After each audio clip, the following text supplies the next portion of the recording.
चलिए अगली जो टाइप है हमारी प्रोनाउन चैप्टर की, काफ़ी इंपॉर्टेंट टाइप है। आप इसे आराम से समझेंगे, बिल्कुल भी कंफ्यूज नहीं होंगे, क्योंकि आप कंफ्यूज हो सकते हैं। तो इससे पहले मैं आपको एक बार बेस पढ़ाने की कोशिश करूंगा, उसके बाद आपको मैं फिर एडवांस बातें सिखाऊंगा। ठीक है भाई, चलिए तो पहले एक बार बेस हम पढ़ते हैं, और वो वही बेस है जो हम पहले पढ़ चुके हैं फंडामेंटल की क्लास के अंदर। तो मैं ये उम्मीद कर रहा हूँ कि आपको वो याद होगा। ठीक है, अगर आपको ध्यान है कि मैंने आपको ये समझाया था कि इंग्लिश लैंग्वेज में ऑब्जेक्ट जो है वो दो चीज़ों के होते हैं, एक आपके वर्ब के होते हैं, एक आपके प्रेपोजिशन के होते हैं। ठीक है, प्रेपो के बाद लिखा हुआ हर शब्द प्रेपो का ऑब्जेक्ट होता है, लेकिन वर्ब के बाद लिखा हुआ हर शब्द वर्ब का ऑब्जेक्ट नहीं होता। वट या हुम का रिप्लाई है अगर वर्ब के बाद, तभी ऑब्जेक्ट होगा, अदरवाइज नहीं होगा। ये कंडीशन सेटिस्फाई होनी चाहिए अगर आपको ध्यान हो तो। ध्यान है सभी बच्चों को?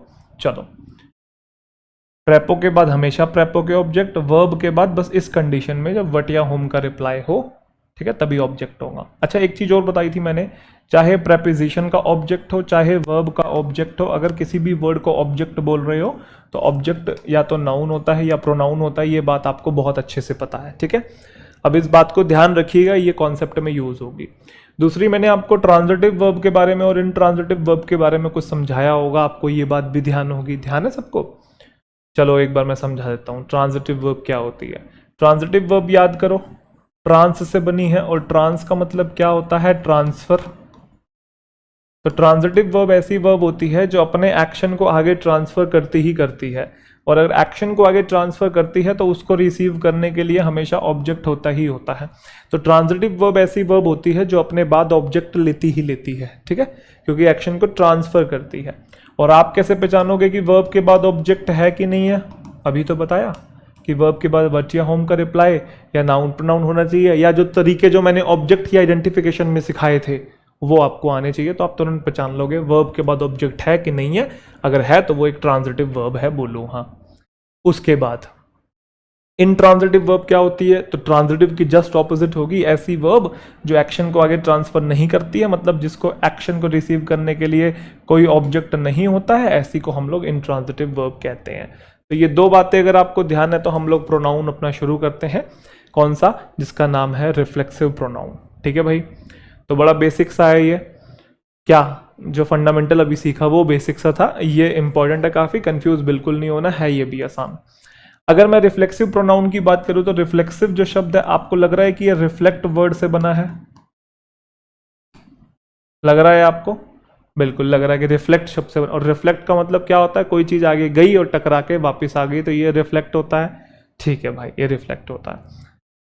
तो रिफ्लेक्सिव प्रोनाउन कौन कौन से होते हैं? तो ध्यान रखिएगा, रिफ्लेक्सिव प्रोनाउन ऐसे प्रोनाउन होते हैं जिनके पीछे या तो सेल्फ लगा होता है या सेल्स लगा होता है, या तो सेल्फ लगा होता है या तो सेल्स लगा होता है, वो आपके रिफ्लेक्सिव प्रोनाउंस होते हैं।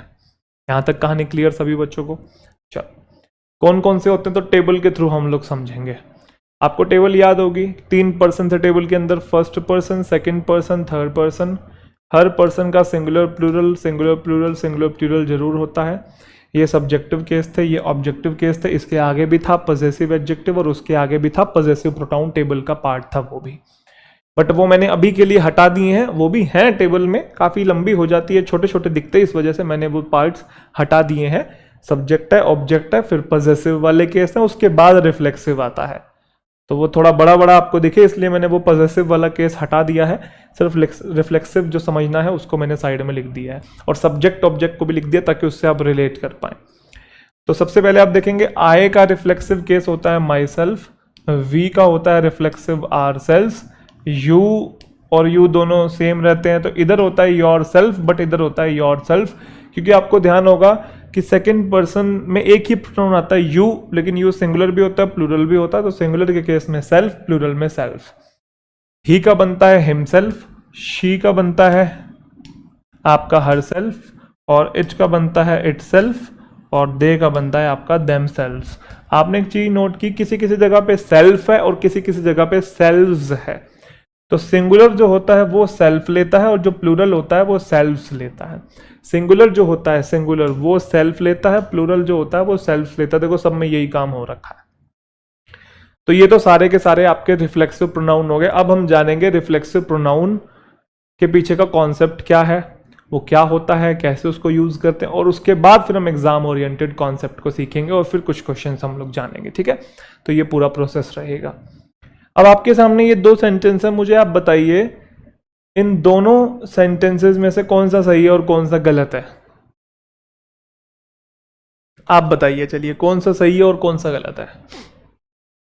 शी एडमायर्स योर करेज और शी एडमायर्स। चलो छोड़ दो आप सारी बातें, अब आप यहां समझो जो मैं समझाने की कोशिश कर रहा हूं। ठीक है, आराम से समझना इस चीज को। एडमायर्स की अगर मैं बात करूं तो क्या यहां पे ये वर्ब है?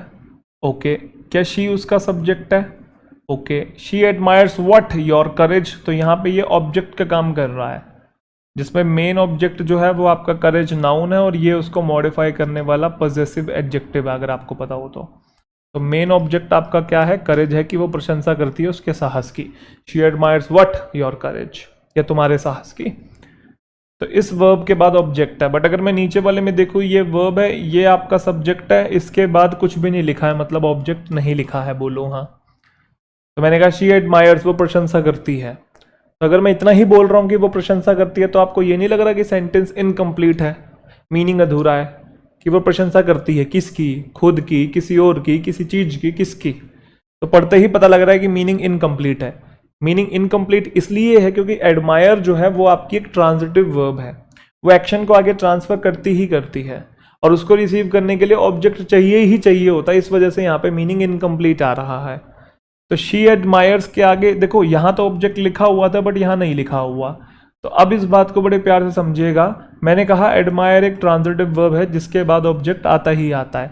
तो अगर ऑब्जेक्ट आया हुआ है तो ठीक है, बट अगर ऑब्जेक्ट नहीं आया हुआ और ऑब्जेक्ट चाहिए ही चाहिए क्योंकि ट्रांजिटिव वर्ब है, तो ऐसे केस में जो एक्शन होता है वो टकरा के वापस सब्जेक्ट पे चला जाता है। मतलब सब्जेक्ट ने कोई काम किया और वो टकरा के वापस सब्जेक्ट पे चला गया, तो मतलब उस काम को कौन झेलेगा? सब्जेक्ट ही झेलेगा। मतलब टकरा के वापस चला गया तो मतलब रिफ्लेक्ट हो गया। रिफ्लेक्ट हो गया तो रिफ्लेक्सिव प्रोनाउन चाहिए होगा। किसके अकॉर्डिंग? शी के अकॉर्डिंग। तो शी के अकॉर्डिंग रिफ्लेक्सिव प्रोनाउन क्या होता है? हर सेल्फ होता है। तो वो खुद की प्रशंसा करती है, शी एडमायर्स हर सेल्फ। समझ में आया आपको रिफ्लेक्सिव प्रोनाउन का बेसिक कॉन्सेप्ट? एक सेंटेंस से और समझेंगे। मैंने कहा हर्ट एक वर्ब है, इधर भी हर्ट एक वर्ब है, राधिका उसका सब्जेक्ट है, यहाँ पे भी राधिका दीदी जो सब्जेक्ट है। पहले में क्या ऑब्जेक्ट है? राधिका हर्ट होम, किसको हर्ट किया? कैट को। तो मतलब यहाँ पे ऑब्जेक्ट है और ये नाउन भी है। बट अगर मैं नीचे देखूं कि राधिका ने हर्ट किया, प्लेग्राउंड पर हर्ट किया, वो तो ठीक है, लेकिन किसको? खुद को, किसी और को, किसी जानवर को, किसको? किसकी बात हो रही है? तो पहला तो मीनिंग क्लियर है, लेकिन दूसरा मीनिंग इनकम्प्लीट है। कारण ये कि जो हर्ट है वो आपकी एक ट्रांजिटिव वर्ब है। ट्रांजिटिव वर्ब अपने बाद ऑब्जेक्ट लेती ही लेती है। तो पहले में तो ऑब्जेक्ट है तो सेंटेंस ठीक है, बट नीचे वाले में ऑब्जेक्ट आपका नहीं है क्योंकि तुरंत बाद तो ऑन लिखा हुआ, ये तो प्रेपो होता है, और प्रेपो के बाद तो प्रेपो के ऑब्जेक्ट होते हैं, वर्ब का ऑब्जेक्ट नहीं है।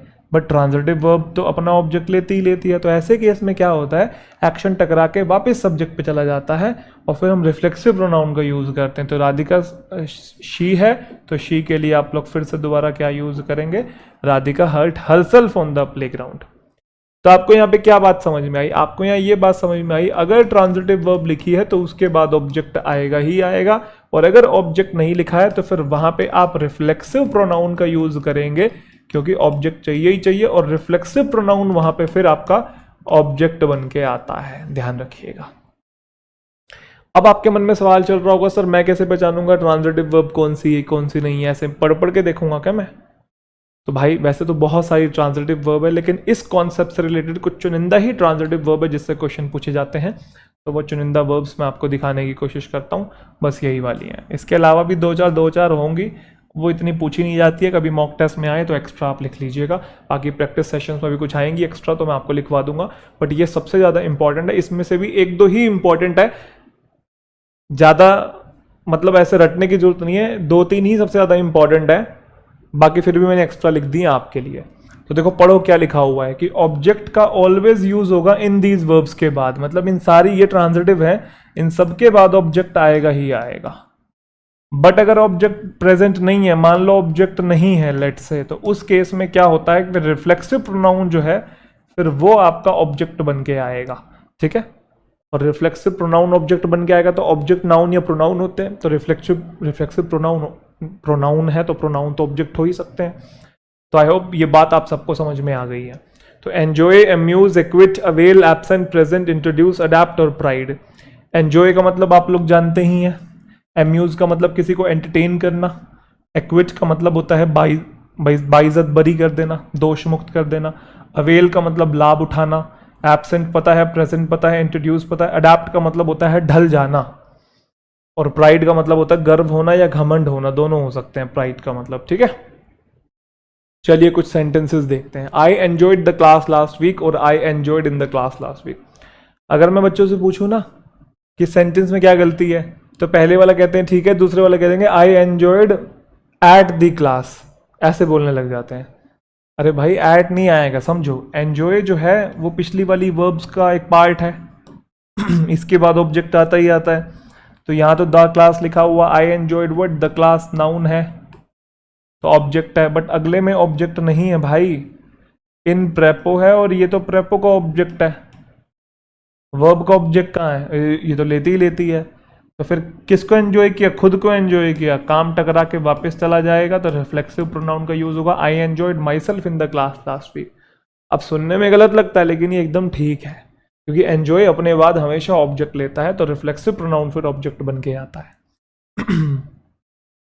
He introduced the issue to the CM. He introduced the issue to the CM और he introduced to the CM। अगर आप देखेंगे introduce भी उसी लिस्ट का पार्ट है, तो बेटा ये आपका वर्ब है। He introduced what the issue, तो यहाँ पे ये ऑब्जेक्ट है। अब वट या होम करके ही मत देखो, वो नाउन प्रोनाउन वाला चक्कर देख लो ना, ट्रांजिटिव वर्ब है तो नाउन है तो मतलब ऑब्जेक्ट है। बट ये आपका प्रेपो है, ये प्रेपो का ऑब्जेक्ट है, ये आपका प्रेपो है, ये आपका प्रेपो का ऑब्जेक्ट है। यहाँ पे मतलब वर्ब का ऑब्जेक्ट नहीं है तो फिर क्या आएगा, हिमसेल्फ। तो मतलब बस आपको वो वर्ड्स याद करने, he introduced himself to the CM. अब बताओ सभी को समझ में आ गया, कोई दिक्कत तो नहीं किसी तरीके की? क्वेश्चन पूछ लूं मैं? चलो तो फिर एक छोटा सा क्वेश्चन और पूछता हूं, फिर हम लोग आगे चलेंगे। चलो,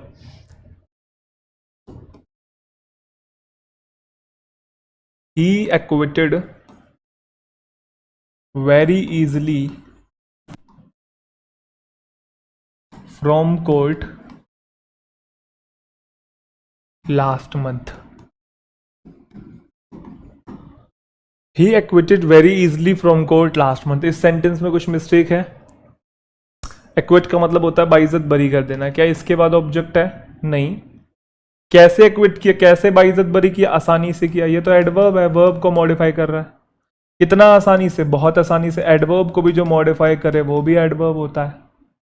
तो फिर वर्ब के तुरंत बाद तो ऑब्जेक्ट है नहीं, तो काम टकरा के वापस जाएगा। तो आपने क्या कर दिया यहाँ पे, ही एक्विटेड हिमसेल्फ कर दोगे, उसने खुद को बाइज्जत बरी करवा लिया कोर्ट से लास्ट मंथ, ठीक है।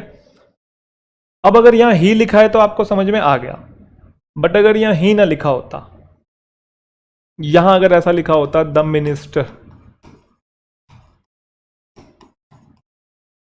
Minister acquitted very easily from court last month, तो सिमिलरली ऑब्जेक्ट तो अभी भी मिसिंग है यहाँ पे, वर्ब के तुरंत बाद नहीं है, तो काम टकरा के वापस जाएगा। तो बच्चे क्या करते हैं, मिनिस्टर को हमेशा मेल मान लेते हैं और यहाँ लिख देते हैं minister acquitted himself very easily, ऐसा बोल देते हैं। आपको कैसे पता कि मिनिस्टर मेल है? फीमेल भी तो हो सकती है, सोनिया गांधी हो सकती है, आपका वसुंधरा राजे हो सकती है, ममता बनर्जी हो सकती है, कोई भी हो सकता है भाई। तो आपको कैसे पता कि यहाँ पे ये मिनिस्टर जो है वो मेल है और फीमेल नहीं है?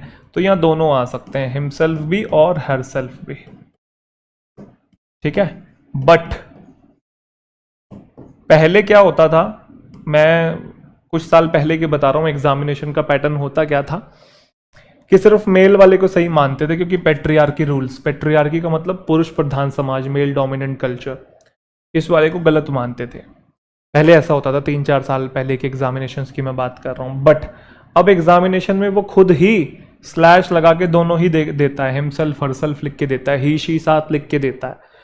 तो अब आपको करना क्या एग्जामिनेशन में, देखो वैसे तो वो पूछेगा नहीं इस तरीके का क्वेश्चन जिसमें आपको चॉइस दे दे, जब जेंडर डिफाइन ना हो कि भाई मेल है कि फीमेल है, ऐसा क्वेश्चन नहीं पूछेगा। अगर पूछ ले, ऑप्शन में ए में दे दे मेल वाला और बी में दे दे फीमेल वाला, ठीक है, तो फिर आपको मेल वाला ही चूज करना है। जब जेंडर डिफाइन नहीं होगा तो आपको फिर मैस्कुलिन जेंडर को प्रेफरेंस देनी है। बट ऐसा पूरा पूरा चांस होगा कि वो सी ऑप्शन भी दे और सी ऑप्शन में ऐसा कह दे बोथ ए एंड बी, मतलब मैस्कुलिन भी और फेमिनिन भी। कब? जब जेंडर डिफाइन ना हो कि मेल है कि फीमेल है, तो वो तीसरा ऑप्शन भी देगा बोथ, तो आपको फिर बोथ वाला चूज करना है। अगर बोथ वाला ऑप्शन नहीं दे रखा है, लेट से चूज ही करना है आपको मेल और फीमेल में से, तो फिर आपको मेल चूज करना है। ठीक है, ध्यान रखेंगे सभी बच्चे। तो काफी इंपॉर्टेंट है ये, बहुत इंपॉर्टेंट कॉन्सेप्ट है। वैसे तो एग्जामिनेशन में अब ही, शी, हिमसेल्फ, हरसेल्फ वो खुद करके ही देता है, पूछता ही नहीं है वैसे क्वेश्चन। चलो जी शुरू हो जाओ, जल्दी से बताएंगे। बताओ भाई। प्राइड्स, अभी बताया था मैंने आपको, प्राइड एक वर्ब है ना, समझाया था ना। वर्ब के बाद आपको ऑब्जेक्ट चाहिए, वही वाली वर्ब है। ऑब्जेक्ट तो नहीं है क्योंकि ऑन प्रेपो है, ये प्रेपो का ऑब्जेक्ट है, तो काम टकरा के वापस जाएगा। ऑथर ही है यहाँ पे क्योंकि हमें जेंडर पता है, तो यहाँ पे आएगा himself. The author prides himself on his honesty and impartiality, उसको अपनी इम्पार्शियलिटी पे कि वो किसी का पक्ष ना लेके और ईमानदारी के साथ डिसीजन देता है ना। You should avail of this opportunity, avail बहुत इंपॉर्टेंट वर्ड है ही, अवेल ध्यान रखिएगा। उसके तुरंत बाद ऑफ है, ये तो प्रेपो का ऑब्जेक्ट है, तो मतलब वर्ब का ऑब्जेक्ट नहीं है, तो टकरा के यहाँ पे जाएगा। यू है तो योर सेल्फ आएगा। You should avail your self, खुद तुम्हें लाभ उठा लेना चाहिए इस अपॉर्चुनिटी का। अच्छा, आप सोच रहे हो कि योर सेल्फ कब आएगा, तो यहाँ ऑल ऑफ यू होता तो ये योर सेल्फ हो जाता। बताया था ना, यू सिंगुलर प्लूरल दोनों होता है, तो ये ऑल ऑफ यू होता, तो यहाँ पे ये योर सेल्फ होता, ये खाली यू है तो सिंगुलर कंसिडर करेंगे, योर सेल्फ आएगा। He acquitted of a debt which had long lain heavy on him, उसने उस कर्जे से छुटकारा पा लिया। इसे डेप्ट नहीं कहते, इसे डेट कहते हैं। ठीक है, ध्यान रखिएगा। बहुत सारे वर्ड्स हैं जिनकी प्रोनाउंसिएशन हम लोग रॉन्ग बोलते हैं, मतलब रॉन्ग प्रोनाउंस करते हैं हम लोग। जैसे कि रिसिप्ट नहीं होता, रिसीट होता है ना। डेप्ट नहीं होता, डेट होता है। और भी वो, जैसे हम बोलते हैं कोम्ब, कोम्ब नहीं होता, कोम होता है। हम बोलते हैं टॉम्ब, है ना, कब्र जिसको बोलते हैं, वो टॉम्ब नहीं, वो टूम होता है। तो कुछ वर्ड्स ऐसे हैं जिनको हम गलत प्रोनाउंस करते हैं, बट कोई बात नहीं, वो हम धीरे धीरे उसको तो इम्प्रूव कर ही लेंगे। वो कैप की क्लासेस में आपकी वो सारी चीज़ें इम्प्रूव होंगी। वो कैप जितना आप पढ़ेंगे उतना आपका प्रोनाउंसिएशन अच्छा होता चला जाएगा। उसको आप गूगल पे एक बार सर्च भी करा करें कि इसकी क्या प्रोनाउंसिएशन है ना, वो स्पीकर सा बना आ जाता है। कोई भी वर्ड आप जब सर्च करते हैं उस पर क्लिक करेंगे तो वो आपको बोल के भी दिखाएगी, गूगल वाली जो दीदी होती है। ठीक है, तो आप ऐसी आदत डाल लें अपनी। तो उसने उस कर्जे से अपने आप को मुक्त करवा लिया। इसका मतलब बाइज्जत बरी भी होता है और किसी रिस्पॉन्सिबिलिटी से भी फ्री कर देना, ये भी होता है। तो उसने उस कर्जे से अपने आप को मुक्त करवा लिया जो कर्जा लंबे समय से उसके ऊपर चढ़ा हुआ था। तो वर्ब के तुरंत बाद देखो कोई नाउन या प्रोनाउन नहीं है, मतलब ऑब्जेक्ट नहीं है, तो काम टकरा के वापस जाएगा। तो फिर he acquitted himself of a debt आएगा। He absented from the parliament, फिर से वर्ब के बाद देखो ऑब्जेक्ट नहीं है, फ्रॉम तो प्रेपो है, ये प्रेपो का ऑब्जेक्ट है, इसका नहीं है, तो he absented himself from the parliament for 10 days। She prides on her beauty, फिर से वही बात, ये वर्ब है, वर्ब के तुरंत बाद ऑब्जेक्ट नहीं है, तो काम टकरा के वापिस जाएगा। तो she prides herself on her beauty आएगा, ध्यान रखिएगा। ठीक है जी, कोई दिक्कत तो नहीं। चले आगे। चलिए, एक छोटा सा पॉइंट यहाँ पे और है, काफी इंपॉर्टेंट है ये, इसको सीख लेंगे, फिर आपका रिफ्लेक्सिव प्रोनाउन जो है बेटा वो ओवर हो जाएगा। ठीक है, मैंने कहा रिफ्लेक्सिव प्रोनाउन जो है वो ऑब्जेक्ट की जगह पे आ रहा है, अभी आपने नोट किया होगा। तो इसे आप सब्जेक्ट की जगह पे नहीं लिख सकते, इस बात को ध्यान रखिएगा। जैसे मैंने कहा माई सेल्फ इज तरुण ग्रोवर, बहुत सारे लोग ऐसा इंट्रो देते हैं, ये गलत है। क्योंकि बेटा इज जो है वो आपकी वर्ब है, वर्ब से पहले आपको सब्जेक्ट चाहिए होगा। लेकिन रिफ्लेक्सिव प्रोनाउन तो ऑब्जेक्ट की जगह पे आता है, तो इसका सब्जेक्टिव केस क्या होता है, आई, और उसके बाद फिर आई के साथ इज नहीं आता, एम आता है। तो ऐसे बोला जाता है आई एम तरुण ग्रोवर, ना कि माई सेल्फ इज दिस और माई सेल्फ इज दैट। ये ग्रामेटिकली रॉन्ग होता है। रिफ्लेक्सिव प्रोनाउन ऑब्जेक्ट की जगह पे आते हैं। क्या मिस्टेक है बताओ इसके अंदर। अच्छा चलो, myself and he are going there, ये आपकी वर्ब है, वर्ब से पहले सब्जेक्ट आते हैं, तो माई सेल्फ तो रिफ्लेक्सिव केस है, ऑब्जेक्ट का काम करता है, तो आई आएगा एंड ही आएगा। अब बच्चे इतना करके आगे बढ़ देते हैं, जबकि इसके अंदर वो वाला रूल भी तो फॉलो होगा, 231 वाला। जनरल सेंटेंस है और एक से ज़्यादा पर्सन्स का यूज़ हुआ सेंटेंस के अंदर, तो मतलब पहले ही आएगा और फिर आई आएगा। दो गलतियां थी इसके अंदर, he and I are going there. अब आप ये मत बोलना आई के साथ आर कैसे आ गया, भाई वो आर सिर्फ आई के लिए नहीं, दोनों के लिए आया, प्लूरल है, इसलिए यहाँ पे आर आया हुआ है। ठीक है जी, तो आई होप सभी बच्चों को ये कॉन्सेप्ट भी अच्छे से समझ में आ गया। तो चलिए अगली टाइप पे हम लोग मूव करते हैं। जो नेक्स्ट टाइप है उसका नाम है एम्फेटिक प्रोनाउन। अभी जो आपने पढ़ा था वो रिफ्लेक्सिव प्रोनाउन था, ये एम्फेटिक प्रोनाउन है। सबसे पहले आप ये चीज़ समझेंगे कि ये जो एम्फेटिक है ये शब्द कहाँ से आया है, तो ये एम्फेसिस से आया है। किससे आया है? एम्फेसिस से। एक वर्ड और होता है इसी से मिलता जुलता, एम्फेसाइज। एम्फेसाइज वर्ब होती है और एम्फेसिस आपका नाउन होता है। इसका मतलब होता है जोर डालना और इसका मतलब होता है जोर, क्योंकि ये एक्शन है और ये आपका नाम है, तो जोर डालना एक्शन हो रहा है और ये होता है जोर। तो एम्फेटिक जो है वो एम्फेसिस या एम्फेसाइज से आपका आया है। इतना पॉइंट क्लियर। पॉइंट नंबर 2, तो एम्फेटिक प्रोनाउंस भी ऐसे प्रोनाउंस होंगे जो कि सेंटेंस में किसी एक्शन पे जोर डालते होंगे। किस पे? जोर डालते होंगे। अच्छा, एम्फेटिक प्रोनाउंस कौन से होते हैं? वही जो रिफ्लेक्सिव प्रोनाउन है ना, वही एम्फेटिक प्रोनाउन की तरह काम करते हैं। जैसे आई का क्या होता है? Myself. और आपका वी का क्या होता है? Ourself. यू का योर सेल्फ और योर सेल्फ्स दोनों होते हैं। और इट का आपका क्या होता है? It self. शी का क्या होता है? Her self. ही का क्या होता है? हिमसेल्फ।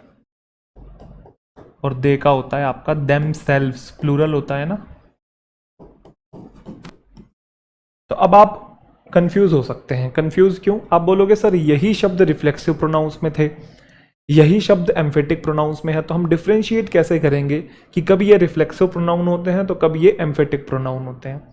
तो रिफ्लेक्सिव प्रोनाउन का तो पॉइंट आपको समझ में आ गया था कि अगर सब्जेक्ट ने कोई काम किया, कोई एक्शन हुआ है और एक्शन वापस सब्जेक्ट के ऊपर टकरा के आ जाता है, तब हम रिफ्लेक्सिव प्रोनाउन का यूज करते हैं, अगर आपको ध्यान हो तो ये जनरली जो रिफ्लेक्सिव प्रोनाउन ये जनरली वर्ब के बाद आता है। सब्जेक्ट ने कोई काम किया, काम टकरा के वापस सब्जेक्ट पे आता है, तो सब्जेक्ट झेलता है, तब हम रिफ्लेक्सिव प्रोनाउन का यूज करते हैं। बट एम्फेटिक प्रोनाउन जो होते हैं वो वर्ब के बाद नहीं, वर्ब से पहले यूज होते हैं जोर डालने के लिए। जैसे अगर आप यहाँ पे देखेंगे आई माई सेल्फ सो हिम, तो यहाँ पे आई आपका सब्जेक्ट है, सो उसकी वर्ब है, हिम उसका ऑब्जेक्ट है। सब्जेक्ट, वर्ब और ऑब्जेक्ट। अब ये क्या, अगर मैं बोलता, मान लो ये ना लिखा होता, लेट से सेंटेंस क्या होता? आई सो हिम, मैंने उसे देखा। अब मैं बोल रहा हूं आई माई सेल्फ सो हिम, मैंने खुद देखा उसे, मतलब अपनी आंखों से मैंने खुद, जोर डाल रहा हूं, मैंने खुद देखा है। तो आप समझ गए ना मेरा पॉइंट। तो यहां पे हम लोग जोर डाल रहे हैं, और अगर आप ये देखेंगे तो ये वर्ब से पहले है, तो यहां पे अब ये रिफ्लेक्सिव नहीं है, क्योंकि यहां पे रिफ्लेक्सिव होता तो सब्जेक्ट ने कोई काम किया, काम टकरा के वापस सब्जेक्ट के ऊपर आ जाता, तब रिफ्लेक्सिव यूज करते हैं। यहां तो सब्जेक्ट ने कोई काम किया और उसको आगे रिसीव करने के लिए ऑलरेडी ऑब्जेक्ट है, समझे ना। आए, सो, हुम, हिम। तो एम्फेटिक प्रोनाउन वर्ब से पहले जनरली यूज होते हैं जोर डालने के लिए। जैसे अगर ये ना लिखा होता तो दे आर लेट, अब मैंने बोला दे देमसेल्व्स आर लेट, कहने का मतलब है यहां पे वो खुद लेट आए हैं भाई। तो हो सकता है कोई ऐसी सिचुएशन चल रही हो कि एक रूम है, रूम के अंदर मान लो एक ग्रुप ये है और दूसरा ग्रुप ये है, एक ए ग्रुप है, एक बी ग्रुप है, ठीक है। ए ग्रुप कह रहा है बी ग्रुप को कि तुम लेट आए हो, जबकि ए भी लेट आया है, तो बी वाले को कह रहा है तुम खुद भी लेट हो, दे देमसेल्व्स आर लेट, तुम खुद भी जोर डाल रहे हैं उस चीज पे। तो पॉइंट ये आपका सब्जेक्ट है, ये आपकी वर्ब है। अच्छा, ये ऑब्जेक्ट नहीं है, क्योंकि बी की फॉर्म जब मेन वर्ब का काम करती है उसे लिंकिंग वर्ब कहते हैं, और लिंकिंग वर्ब के बाद सब्जेक्ट कंप्लीमेंट होते हैं, और यहाँ पे ये एडजेक्टिव है, ठीक है। किसको लेट बोल रहे हैं हम लोग? यहाँ पे दे को लेट बोल रहे हैं, clear. They themselves are late. तो अभी पॉइंट क्या है यहाँ पे? लेट आपका एडजेक्टिव ही है ना यहाँ पे, एक सेकंड, क्योंकि लेट के ना 2-3 पार्ट्स ऑफ स्पीच होते हैं। लेट आपका एडवर्ब भी होता है, एडजेक्टिव भी होता है, स्वर्गीय का मीनिंग भी देता है। चेक कर लेते हैं एक बार। हाँ, एडजेक्टिव है यहाँ पे, ये एडजेक्टिव और एडवर्ब दोनों होता है, बिल्कुल सही। आगे चल के हम लेट लेटली में इसे पढ़ेंगे, बिल्कुल सही। यहाँ पे ये एडजेक्टिव है, clear. They themselves are late. जैसे आपने सुना होगा लेट ग्रैंडफादर, लेट का मतलब स्वर्गीय भी होता है, क्लियर। और एक आपने सुना होगा the train will come late, उस केस में लेट एडवर्ब होता है। फिर he has seen, he lately has seen you हम लोग बोल देते हैं, वहाँ पे भी लेटली एडवर्ब है। ये आगे चल के मैं एडवर्ब चैप्टर में पढ़ेंगे, तो फिलहाल के लिए आप समझिए कि यहाँ पे जो लेटली है किसको बोला जा रहा है, दे को बोला जा रहा है। दे जो है वो आपका प्रोनाउन है, और प्रोनाउन को जो मॉडिफाई करे उसे हम लोग एडजेक्टिव कहते हैं, तो यहाँ एडजेक्टिव है। अभी बात वो नहीं थी बेटा, अभी बात ये थी कि यहाँ पे ये जो है ये रिफ्लेक्सिव नहीं है, यहाँ पे ये एम्फेटिक प्रोनाउन है। अच्छा, मैं 2 सेंटेंस और लिखता हूँ। मैंने बोला कि आई लव माई सेल्फ, तो अब बताएंगे माई सेल्फ क्या है। यहाँ पे रिफ्लेक्सिव है क्योंकि ये वर्ब है, ये आपका सब्जेक्ट है, मैं प्यार करता हूँ किससे, खुद से, तो ये वर्ब के बाद ऑब्जेक्ट बन के आया हुआ है। तो रिफ्लेक्सिव प्रोनाउन जो होता है वो ऑब्जेक्ट बन के आता है वर्ब के बाद, ठीक है। तो मैंने कहा कि they hurt themselves, they hurt themselves, उन्होंने खुद को हर्ट किया, तो वहां पे भी रिफ्लेक्सिव है, बट इन दोनों जगहों पे ये एम्फेटिक है। इससे कोई क्वेश्चन नहीं आता है, ध्यान रखिएगा आप, ठीक है। बस आपको ये पता होना चाहिए, क्योंकि बच्चे अक्सर कंफ्यूज हो जाते हैं जब ये एम्फेटिक की तरह यूज हो रहे होते हैं, तो बच्चों को समझ में नहीं आता कि ये यहाँ कैसे आ गए। बच्चे हमेशा इनको रिफ्लेक्सिव ही मान के बैठे होते हैं। चलिए जी, तो ये तो थी बेसिक सी आपकी टाइप एम्फेटिक वाली। अब हम जो प्रोनाउन पढ़ने जा रहे हैं और उसके बाद जो हम पढ़ेंगे, ये प्रोनाउन चैप्टर के सबसे इंपॉर्टेंट प्रोनाउंस है, तो आप आराम आराम से पूरे फोकस और पूरे कंसंट्रेशन के साथ आप यहाँ पे इसे समझेंगे, ठीक है। इनडेफिनेट प्रोनाउन, सबसे पहले आप इनडेफिनेट का मतलब समझिए। इनडेफिनेट से पहले आप डेफिनेट का मीनिंग जानिए। अगर मैं बोलूं कि कोई चीज डेफिनेट है, तो आप क्या बोलोगे, something which can be defined, जिसे डिफाइन किया जा सके, निश्चित हिंदी में कहते हैं। और अगर मैं बोलूं इनडेफिनेट क्या होता है, तो something which can not be defined, जिसे डिफाइन ना किया जा सके, अनिश्चित जिसे हम कहते हैं। तो इनडेफिनेट से पहले बेटा एक बार हम लोग डेफिनेट को पढ़ते हैं। जैसे अगर मैं आपके सामने एक सेंटेंस बोलूं, मैंने कहा कि I am going to the party, I am going to the party, बताओ भाई यहाँ पे किसकी बात हो रही है, I am going to the party में, कौन पार्टी में जा रहा है, तो आप बता पा रहे हो भाई आई जा रहा है, तो मैं पार्टी में जा रहा हूं, तो आप बता पा रहे हो ना कौन जा रहा है, मैं जा रहा हूं। तो ये डेफिनेट है कि इनडेफिनेट है, तो ये डेफिनेट है भाई कि मैं जा रहा हूं, डिफाइन कर पा रहे हो, something which can be defined. फिर मैंने आई की जगह यहां पे बोला you are going to the party, अब बताओ कौन जा रहा है पार्टी में, तुम जा रहे हो, तो यहां पे भी डिफाइन कर पा रहे हैं। He is going to the party, she is going to the party, तो I, we, you, he, she, it, they, ये जितने भी होते हैं ये आपके डेफिनेट का सेंस। डेफिनेट प्रोनाउन अलग से कोई कैटेगरी नहीं है, मैं बस आपको डिफ्रेंशिएट करके बता रहा हूं इनडेफिनेट और डेफिनेट में डिफरेंस क्या होता है। तो यहाँ पे ये जो वर्ड्स हैं एक तरीके के डेफिनेट हैं, I, we, you, he, it, she, they, क्योंकि इसके अंदर आप डिफाइन कर पा रहे हो कि इस पर्टिकुलर पर्सन की या थिंग की बात हो रही है। तो फिर इनडेफिनेट कौन से होंगे जिसमें आप डिफाइन नहीं कर पाओगे। जैसे एग्जाम्पल के तौर पे मैंने बोला कि someone is going to the party, या someone has stolen my pen, किसी ने मेरा पेन चुरा लिया है, या कोई पार्टी में जा रहा है, कौन, किसकी बात हो रही है, आप बता पा रहे हो नहीं ना, अनिश्चित है, इनडेफिनेट है। तो कुछ ऐसे वर्ड्स होते हैं someone, anyone, everyone, no one, ये सब के सब इनडेफिनेट प्रोनाउंस होते हैं। तो इनको हम लोगों ने अच्छे से समझना है। तो 4 शब्द हैं आपके सामने, someone, anyone, everyone, no one. अगर आप ध्यान से देखेंगे इनमें स्पेस नहीं है, बस ये जो है ये थोड़ा सा स्पेस लेके आता है, ठीक है। ये नो वन को कभी भी एक साथ नहीं लिखते हैं। कभी आप सोचो कि इस वाले नो वन में और इस वाले नो वन में क्या डिफरेंस है, एक्चुअल में ये कोई वर्ड ही नहीं होता, ये होता है या तो फिर नन होता है। इन नन को भी हम पढ़ेंगे, आगे चल के आएगा। तो फिलहाल के लिए समझिए इनडेफिनेट प्रोनाउन में ये 4 वर्ड्स आते हैं, ठीक है। वो नो वन जो है वो आपका इनडेफिनेट प्रोनाउन है। याद है जब मैं आपको डिस्ट्रीब्यूटिव प्रोनाउन पढ़ा रहा था तो मैंने कहा था वो स्पेस वाले और बिना स्पेस वालों में डिफरेंस आगे चल के जानेंगे, तो अभी हम लोग बहुत अच्छे से इसे डील करेंगे। तो सभी बच्चों को यहां तक कहानी क्लियर, कोई दिक्कत तो नहीं है, कोई डाउट तो नहीं। समवन, एनीवन, एवरीवन और नो वन। अच्छा, आपने कुछ वर्ड्स और सुने होंगे जो कि इन्हीं के जैसे होते हैं। जैसे आपने एक वर्ड सुना होगा समबडी, एनीबडी, एवरीबडी और नोबडी, है ना, सुने हैं ना। वो अलग वर्ड्स नहीं है, वो इन्हीं का ही दूसरा वर्ड होता है, मतलब आप उनको सब्स्टिट्यूट करके ये भी लिख सकते हैं। तो समवन को आप समबडी बोलो, एनीवन को एनीबडी, एवरीवन को एवरीबडी, नो वन को नोबडी, एक ही बात होती है, ये दोनों सेम ही शब्द हैं, ठीक है जी। अब यहाँ पे आपको कुछ खास बातें सीखनी है। खास बात ये है कि ये सारे के सारे क्या हैं, ये सारे के सारे प्रोनाउन हैं, ठीक है। तो प्रोनाउन है तो किसी ना किसी पर्सन की कैटेगरी में तो होंगे, या तो फर्स्ट या तो सेकंड या तो थर्ड। बिल्कुल जी, तो ये सब के सब थर्ड पर्सन की कैटेगरी के होते हैं। कौन सी पर्सन की कैटेगरी के? थर्ड पर्सन की कैटेगरी के होते हैं। हर पर्सन में सिंगुलर फॉर्म और प्लूरल फॉर्म होता ही होता है। तो अगर ये थर्ड पर्सन में, तो थर्ड पर्सन में कैसे हैं? तो ये थर्ड पर्सन में सिंगुलर प्रोनाउन है सारे के सारे, ध्यान रखिएगा। और अपने बाद जो वर्ब भी लेंगे वो कैसी लेंगे? सिंगुलर लेंगे। पहले तो इन दो बातों को समझेंगे। अच्छा, एक तीसरी बात और है, ये थर्ड पर्सन में लिविंग बीइंग के लिए आते हैं। थर्ड पर्सन में ये लिविंग बीइंग के लिए आते हैं। तो ये तीन बातें होगी आपके सामने। सबसे पहले ये थर्ड पर्सन के हैं, दूसरा थर्ड पर्सन में सिंगुलर है, और तीसरा थर्ड पर्सन में ये लिविंग बीइंग के लिए आते हैं। बोलो हाँ। अब एक एक सेंटेंस देखते हैं, फिर इसमें हम एडवांस बातें करेंगे। मैंने कहा someone have stolen my pen, तो समवन आपका सब्जेक्ट है जो कि सिंगुलर होता है, तो आगे वर्ब भी कैसी आएगी बेटा? सिंगुलर आएगी। तो हैव नहीं आएगा, हैज आएगा, हैज सिंगुलर होता है। Everyone want to succeed in life, हर कोई इस दुनिया में कामयाब होना चाहता है, तो ये सिंगुलर सब्जेक्ट है, वर्ब आएगी सिंगुलर, और मेन वर्ब को सिंगुलर कैसे बनाते हैं? एस या ईएस लगा के बनाते हैं। बोलो हाँ। ये तो थी आपकी बेसिक बात। अब आते हैं इससे और एडवांस बात पे, जिससे कि एग्जामिनेशन में questions most of the time पूछे जाते हैं। बच्चे अक्सर कंफ्यूज हो जाते हैं। इवन बोलचाल की भाषा में भी जो भी हम बात पढ़ने वाले हैं ना, उसको हम लोग यूज़ करते हैं और धड़ल्ले से गलत यूज़ करते हैं। इवन जब मैं, मतलब मेरे को इंग्लिश नहीं आती थी, तब मैं भी ऐसा करता था। ठीक है, तो क्या है वो पॉइंट? वो काफ़ी इंपॉर्टेंट पॉइंट जो है, समझेंगे। मैंने कहा ये थर्ड पर्सन में है, थर्ड पर्सन में सिंगुलर है, और ये लिविंग बीइंग है। अब हमें ये सीखना है कि इनके लिए प्रोनाउंस कौन से आते हैं। इनके लिए प्रोनाउंस कौन से आते हैं, हमें ये बात सीखनी है।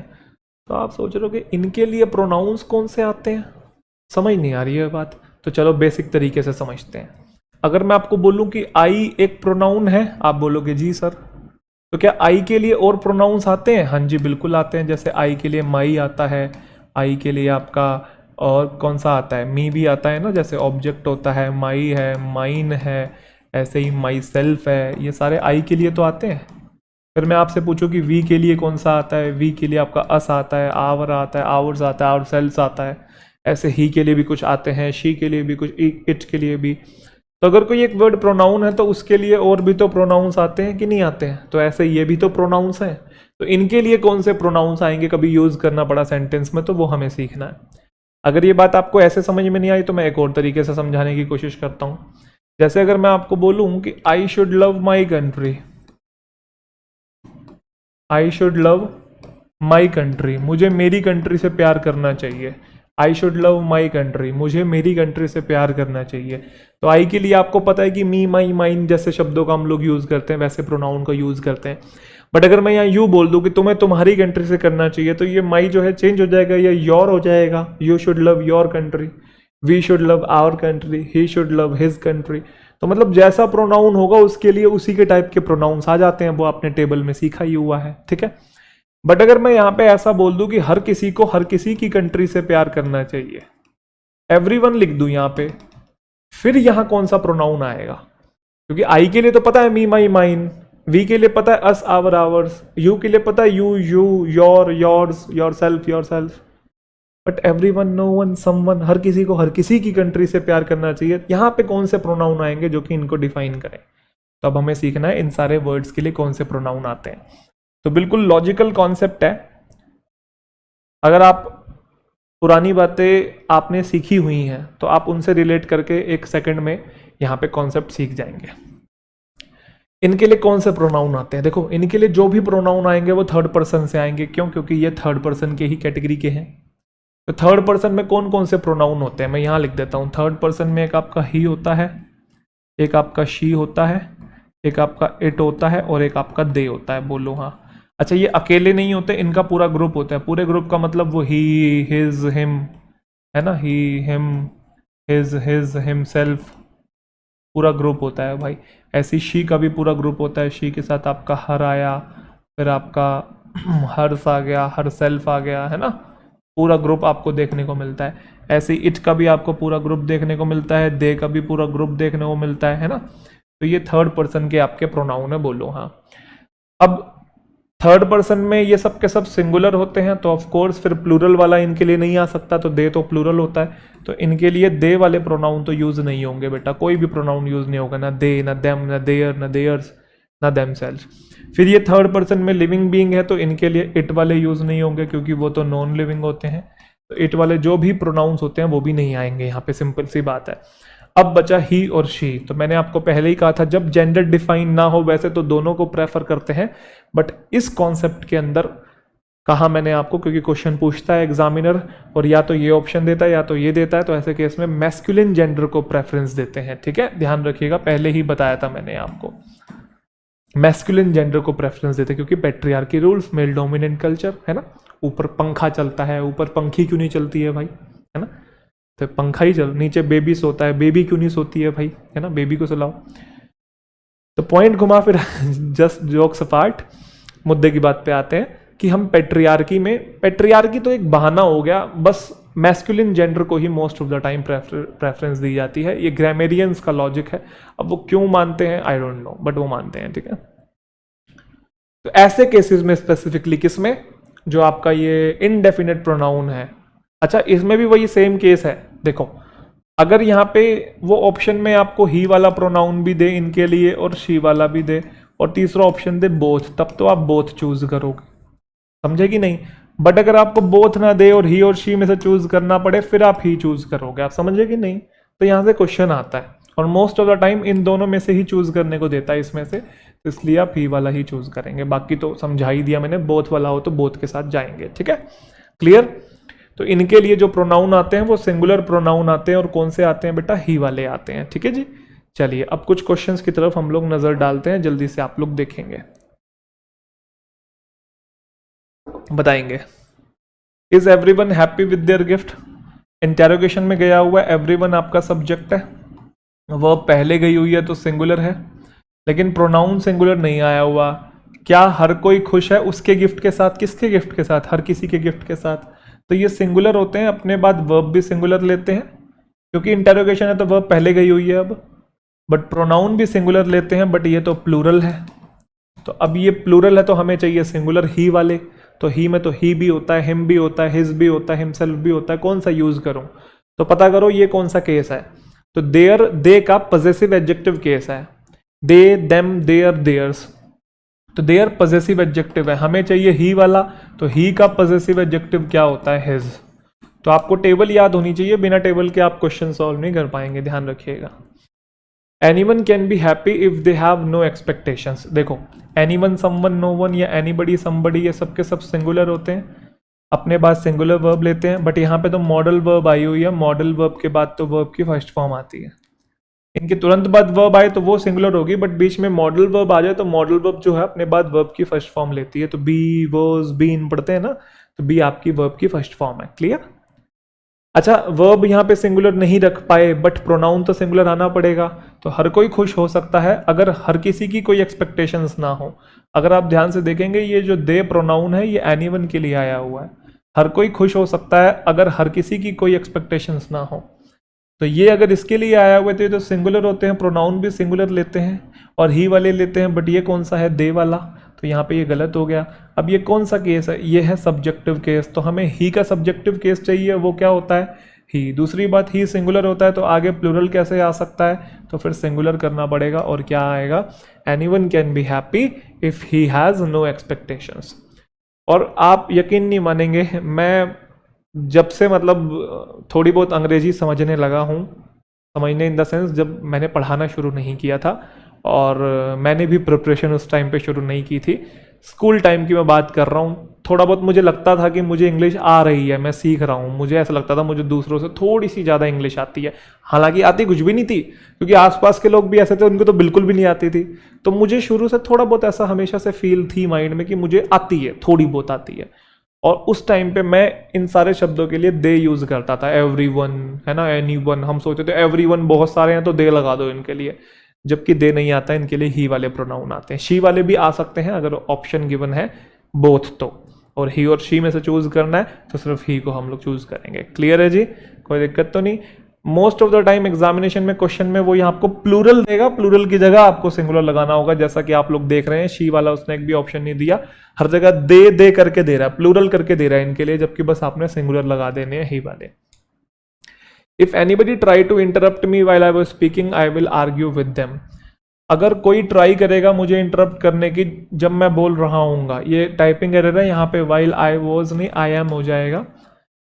जब मैं बात कर रहा हूं उस टाइम अगर कोई मुझे इंटरप्ट करेगा तो मैं उसके साथ आर्ग्यू करूंगा, मैं आर्ग्यू करूंगा उससे, किससे, जो मुझे इंटरप्ट करने की ट्राई करेगा उससे। तो मतलब ये देम इसके लिए आ रखा है।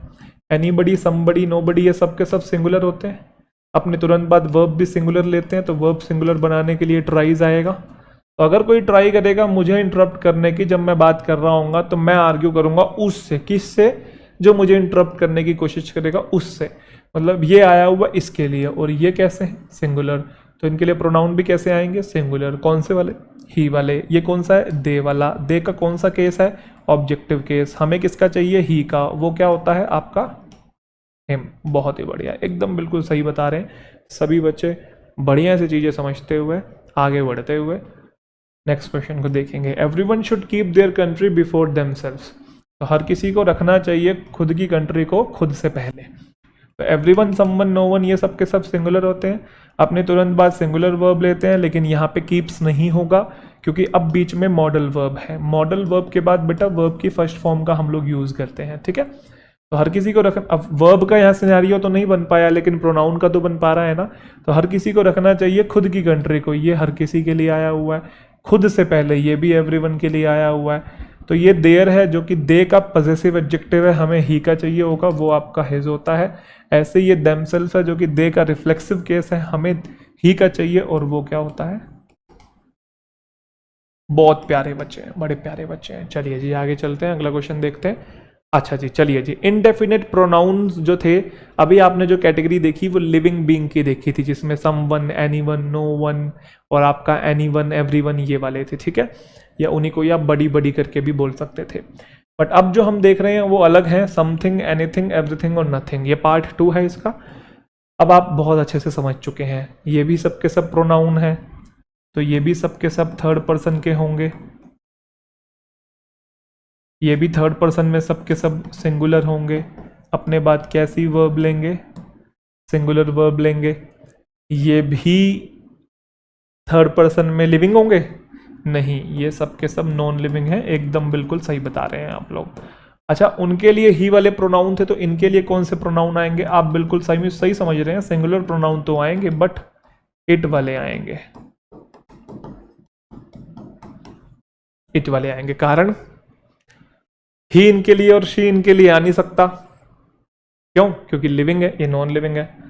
दे नहीं आ सकता, दे लिविंग और नॉन लिविंग दोनों के लिए यूज होता है वैसे, बट दे प्लूरल है और ये सिंगुलर है, तो इसलिए दे वाले भी नहीं आएंगे। बचे कौन से, इट वाले। तो ये बात आपकी निगाहों के आगे है। चलिए बताएंगे जल्दी से। Nothing are permanent in this world. Singular subject है, अपने पास सिंगुलर वर्ब लेगा। Nothing is permanent in this world. Something are wrong with the stew. Stew basically हम लोग सूप को बोलते हैं। किसको बोलते हैं, सूप को। तो समथिंग, एनीथिंग, नथिंग, ये सब के सब सिंगुलर होते हैं। अपने बाद वर्ब भी कैसी लेते हैं, सिंगुलर। तो something is wrong with the stew. If I were you, I would not consider this a friendly invitation. The world we are in right now, everything have his own price, even relationships. देखो, अगर मैं तुम होता तो मैं ये गलती कभी नहीं करता। If I were you, अगर मैं तुम होता तो मैं, ये आपको समझ में आ गया ना। If I were you, I would not consider। Conditional sentence आपको ध्यान है ना, अनरियल सिचुएशन के लिए हम लोग वर्ड का यूज करते हैं, बहुत अच्छे से जानते हैं। अगर मैं तुम होता, मैं तुम नहीं हो सकता, कॉमन सेंस है। अगर मैं तुम होता तो मैं consider, I would not consider this a friendly invitation. मैं नहीं कंसिडर करता इसे एक फ्रेंडली इन्विटेशन। वो दुनिया जिसमें अभी हम हैं, we are in right now, वहां पे हर किसी चीज का उसका खुद का प्राइस है। हर किसी चीज का उसका खुद का प्राइस है। मतलब एवरीथिंग आपका यहाँ पे सिंगुलर सब्जेक्ट है, उसके साथ वर्ब सिंगुलर आनी चाहिए और उसके साथ प्रोनाउन भी सिंगुलर आने चाहिए, बट इट वाले, समझे कि नहीं। ये ही वाला है, वो एवरीवन समवन के लिए आता है, ये एवरीथिंग है। तो यहाँ पे इट वाले चाहिए, ये पॉजेसिव एडजेक्टिव होता है ना हिज, तो इट का पॉजेसिव एडजेक्टिव क्या होता है, इट्स। तो everything has its own price, even relationships. Everything we are surrounded with is made of stardust, even us. To keep this universe balanced, it is necessary that everything remain in his order. हर वो चीज जिससे हम घिरे हुए हैं, ये everything आपका subject है, इसकी वर्ब कहाँ है, साथ में नहीं लिखी हुई है, तो सेंटेंस जहां खत्म होता है पीछे वाली होती है, तो आपको दिख रहा है यहाँ पे इज मेड, ये आपकी वर्ब है। Everything is made of stardust आपको दिख रहा है, इवन अस, सब्जेक्ट को वर्ब मिल गया, वर्ब को सब्जेक्ट मिल गया। अच्छा, आर सराउंडेड विद, ये आपकी एक और वर्ब है जिसका सब्जेक्ट आपका ये वी है। अच्छा, आप ये कंफ्यूज तो नहीं हो रही है इज एम आर के बाद ये V3 और ये V3 कैसे आ रहा है, पैसिव में हम लोग पढ़ेंगे तो आपको समझ में आ जाएगा। अभी आप समझ के चलिए कि ये सब्जेक्ट को वर्ब मिल गया, ये सब्जेक्ट को वर्ब मिल गया। इस यूनिवर्स को बैलेंस करने के लिए बेहद नेसेसरी है हर चीज अपने ही ऑर्डर में रहे, तो हर चीज अपने ऑर्डर में रहे, तो ये सिंगुलर है, वर्ब भी कैसी लेगा बेटा, सिंगुलर लेगा। हर कोई चीज रहे उसके ऑर्डर में, किसके ऑर्डर में, हर किसी चीज के ऑर्डर में, तो यहाँ पे हिज नहीं आएगा, यहाँ पे इट्स आएगा। समझे कि नहीं, क्योंकि पॉजेसिव एडजेक्टिव की जगह पॉजेसिव एडजेक्टिव आना चाहिए। चलिए जी, ये है सबसे क्रूशियल, इससे सबसे ज्यादा क्वेश्चन आपको देखने को मिलेंगे, ये वाले थर्ड पार्ट। चलो भाई, क्या है ये, क्या समझ में आ रहा है आपको इसको देख के, one one one's oneself, कुछ समझ पा रहे, कुछ यहाँ पे इंटरप्रेट कर पा रहे? चलो मैं समझाता हूँ। सबसे पहला सवाल आप लोगों से कि वन का मतलब क्या होता है, कोई मुझे बताएगा? तो जनरली बच्चे क्लास के अंदर आंसर देते हैं, सर वन का मतलब होता है एक, और आंसर इस शिद्दत के साथ बताते हैं कि उनको लगता है पता नहीं बस क्या ही बता दिया, इतने कन्विक्शन के साथ, इतने कॉन्फिडेंट होकर बताते हैं कि मास्टर जी को हमने ऐसा जवाब दे दिया जो कि मास्टर जी को पता ही नहीं है। जैसे मुझे तो पता ही नहीं है एक्चुअल में कि वन का मतलब एक होता है। वन इंग्लिश लैंग्वेज में प्रोनाउन भी होता है, वन इंग्लिश लैंग्वेज में एडजेक्टिव भी होता है। जब ये एडजेक्टिव होता है तो इसका मतलब होता है एक, जैसे one boy, one girl, one school, one teacher, है ना, वन गर्लफ्रेंड, ठीक है। तो ये वन जो है यहाँ पे एडजेक्टिव है जो कि गर्लफ्रेंड को मॉडिफाई कर रहा है, मतलब बाकियों को भी मॉडिफाई कर रहा है, ठीक है। लेकिन वन प्रोनाउन भी होता है। जब वन प्रोनाउन, अभी प्रोनाउन पढ़ रहे हैं ना हम लोग, एडजेक्टिव नहीं पढ़ रहे हैं ना, तो एक वर्ड एक से ज्यादा पार्ट्स ऑफ स्पीच की कैटेगरी में होता है, आप लोग जानते हैं। वन प्रोनाउन भी होता है। जब वन प्रोनाउन होता है तो उसका मतलब होता है या तो होता है कोई एक, या होता है हर एक,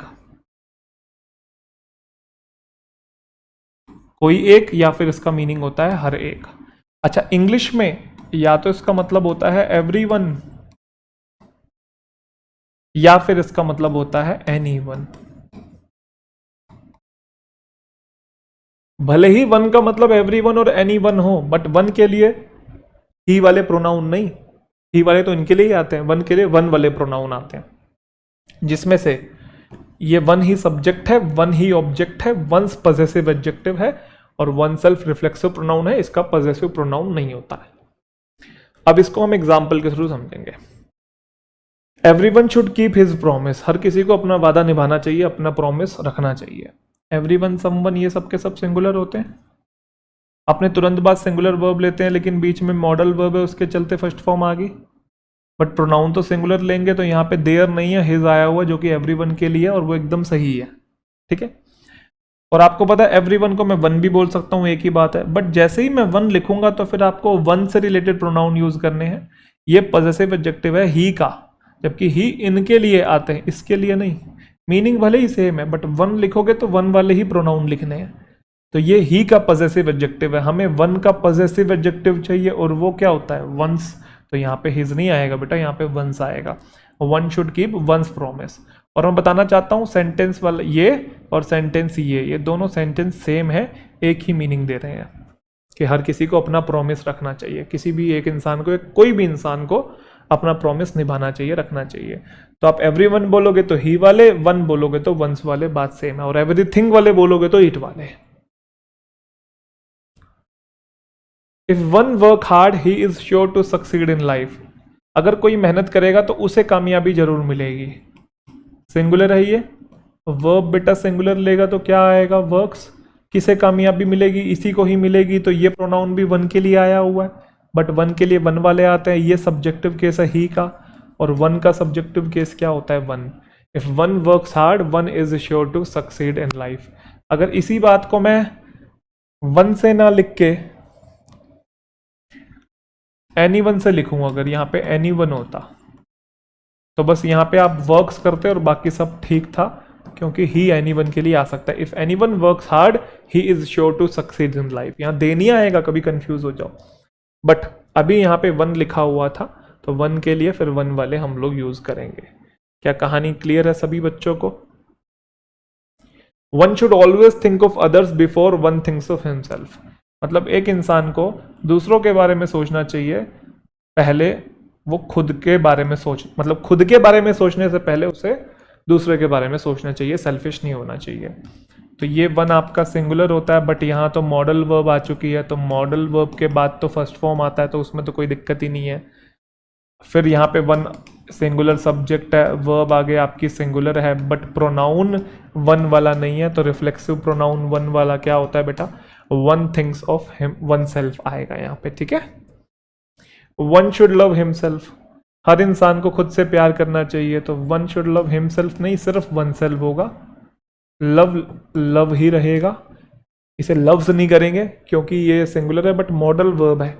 अच्छा, वन के तुरंत बाद आ जाए ना, वन लव्स ऐसा कुछ है, तब SEIS लगेगा, तुरंत बाद आ जाए तो, बट मॉडल वर्ब की वजह से वो फर्स्ट फॉर्म रहेगी। तो वन शुड लव हिमसेल्फ। इसी बात को एवरीवन से लिखना हो तो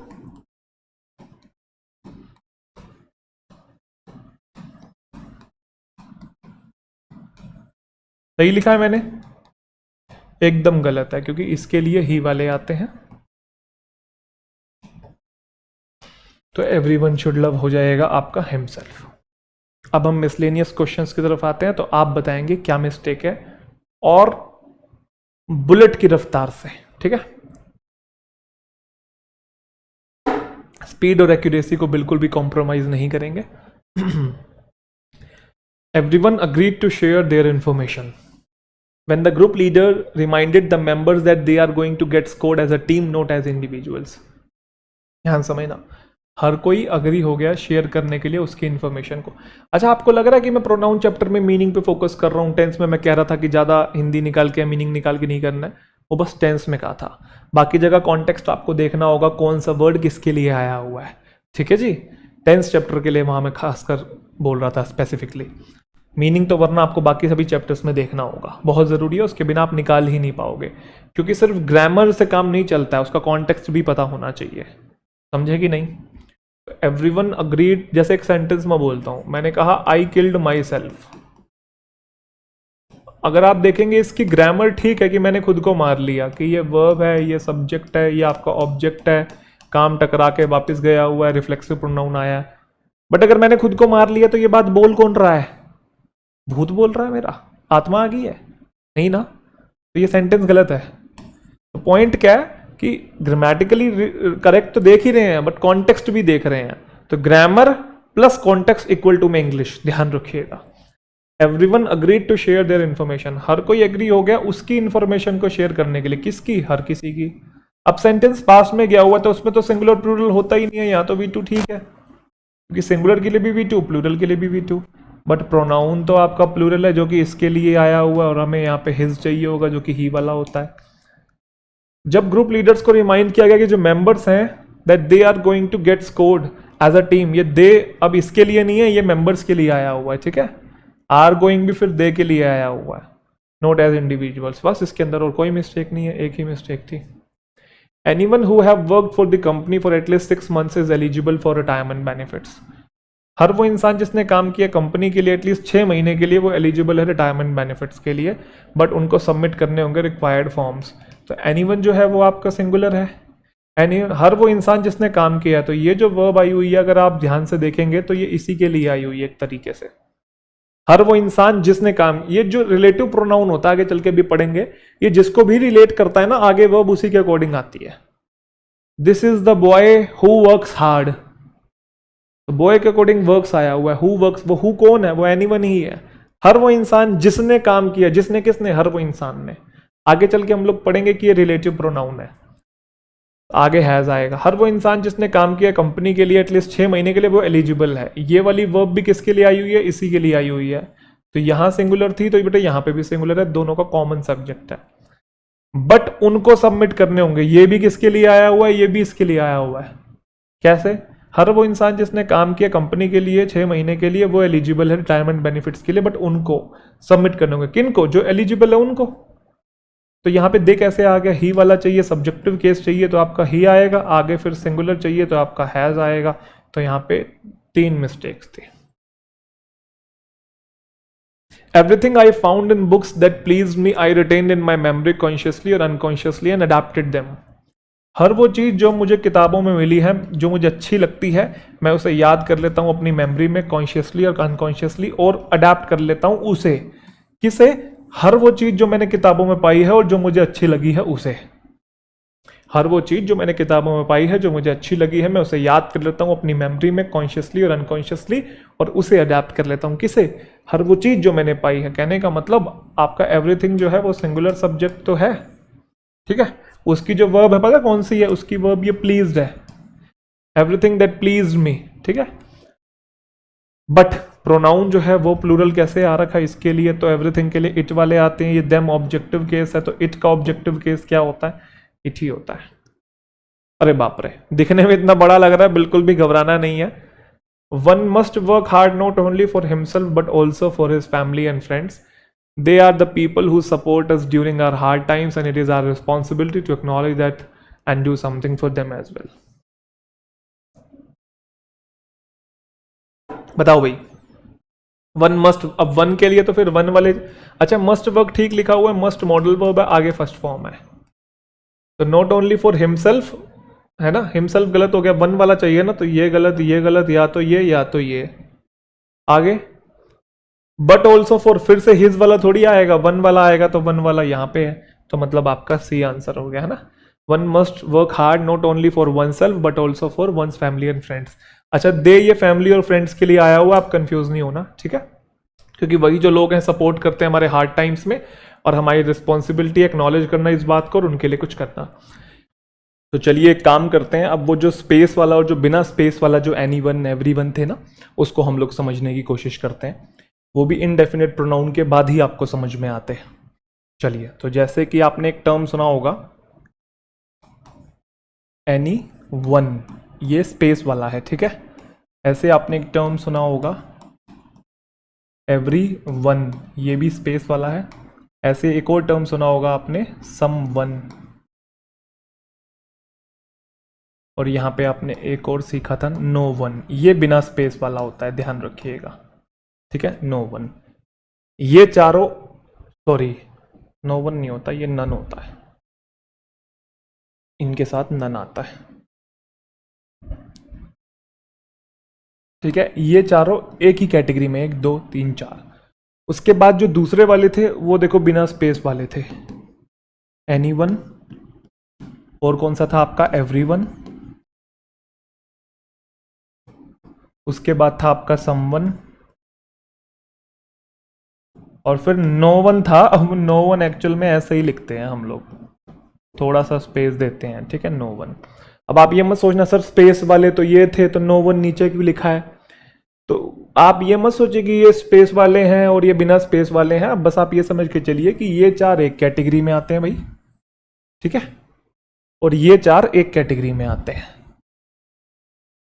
अब आपको कंफ्यूजन नहीं होनी चाहिए, ये अलग है, ये अलग है, इनके फंक्शन अलग हैं, इनके अलग है। अगर आपको ध्यान होगा, अभी हम ये पढ़ के आए हैं इनडेफिनेट प्रोनाउन, ये एनीवन को एनीबडी बोलते हैं, एवरीवन को एवरीबडी, समवन को समबडी, है ना, बोलते हैं ना ऐसा। अगर आप एक ही लाइन में इनमें और इनमें डिफरेंस सीखना चाहते हैं, तो ये जितने भी शब्द हैं, ऊपर लिखे जितने भी शब्द हैं, इनके बाद हम लोग ऑफ का यूज करते हैं, और नीचे लिखे जितने भी शब्द हैं, इनके बाद ऑफ का यूज हम लोग नहीं करते हैं। ऊपर लिखे वर्ड्स के बाद ऑफ का यूज होता है, नीचे लिखे वर्ड्स के बाद ऑफ का यूज नहीं होता है। पॉइंट नंबर 1, ठीक है, पॉइंट नंबर 1। ये जो जितने भी ऊपर वाले हैं इसके साथ ऑफ आता है, इसके पीछे लॉजिक क्या है? लॉजिक ये है कि जितने भी ये वर्ड्स हैं, ये सब के सब, ये सब के सब सिलेक्शन का सेंस देते हैं। किसका? सिलेक्शन का।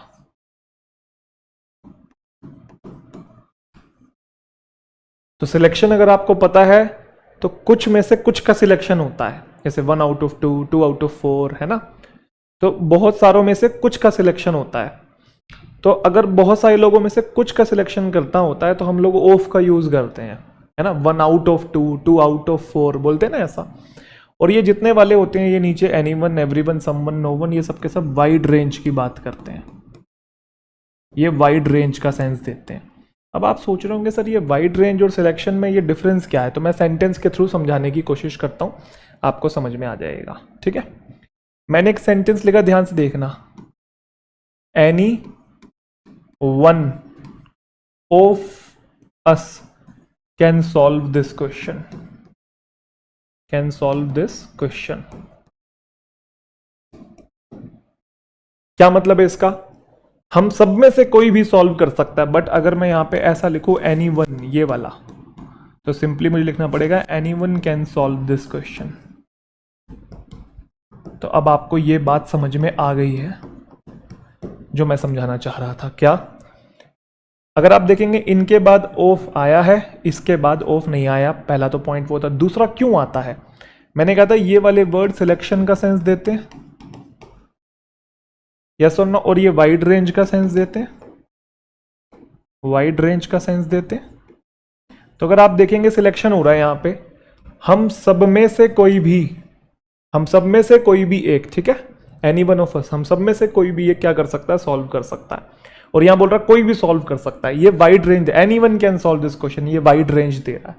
तो ऑफकोर्स जब कुछ में से कुछ की बात करनी होती है तो ऑफ का हम लोग यूज करते हैं, और जब वाइड रेंज देना है तो फिर ऑफ का यूज क्यों करेंगे? कोई भी, any one can solve this question. तो अभी आपको ये बात समझ में आ गई। पहले तो जो मैंने समझाई कि इनके बाद ऑफ आता है, इनके बाद नहीं आता। अब मैं आपको ना एक बार वही वाला सेंटेंस दिखाता हूं जो डिस्ट्रीब्यूटिव प्रोनाउन में मैंने लिखा था। अगर आपको याद आ रहा हो तो मैं यहां लिख देता हूं अलग से, तो आप रिकॉल कर पाएंगे। वहां पे एक सेंटेंस ये था कि either of the 5 boys, either of the 5 boys is absent. ठीक है, ध्यान समझना इस चीज को। Either of the 5 boys is absent. तो अगर आपको ध्यान होगा, मैंने कहा था कि आइदर का यूज तो हम 2 के लिए करते हैं, लेकिन यहाँ 5 की बात हो रही है, तो 2 से ज्यादा में से किसी एक की बात करनी है तो आइदर का यूज नहीं करते, या तो एनी का यूज करते हैं या स्पेस वाले एनी वन का यूज करते हैं। याद करो मैंने आपको कहा था, और ये बोला था कि बिना स्पेस वाले एनी वन का यूज हम लोग नहीं करेंगे। पॉइंट ध्यान आया आपको? क्यों नहीं करेंगे? क्योंकि आगे ऑफ है। आई होप ये पॉइंट समझ में आ गया, क्योंकि स्पेस वाले के साथ ऑफ आता है। सिमिलरली एक नाइदर का एग्जांपल दूं, इसी से रिलेटेड है, यहां लिख देता हूं। मैंने कहा था कि neither of the 3 persons is guilty, neither of the 3 persons is guilty. तो वहां पे एक बात कही थी कि जो नाइदर है वो 2 के लिए आता है, लेकिन यहाँ 3 की बात हो रही है, तो 2 से ज्यादा में से एक भी नहीं की बात करनी है तो हम लोग नन का यूज करते थे। याद करो, नो वन का नहीं। क्यों करते थे? क्योंकि आगे ऑफ है, ध्यान से देखो। और हम 3 में से एक भी नहीं, 5 में से एक की बात कर रहे हैं, है ना। सिलेक्शन हो रहा है, सिलेक्शन हो रहा है, इसलिए ऑफ है। और ऑफ है तो वो जो ऊपर वाले वर्ड्स है जो मैंने अभी आपको दिखाए, ये वाले यूज होते हैं सिलेक्शन के कॉन्टेक्स्ट में। तो आई होप आपको लॉजिक मिल गया। जब ये वर्ड्स आएंगे तो ऑफ नहीं लेके आएगा, ये वाइड रेंज देते हैं, और ये अपने बाद ऑफ लेके आते हैं।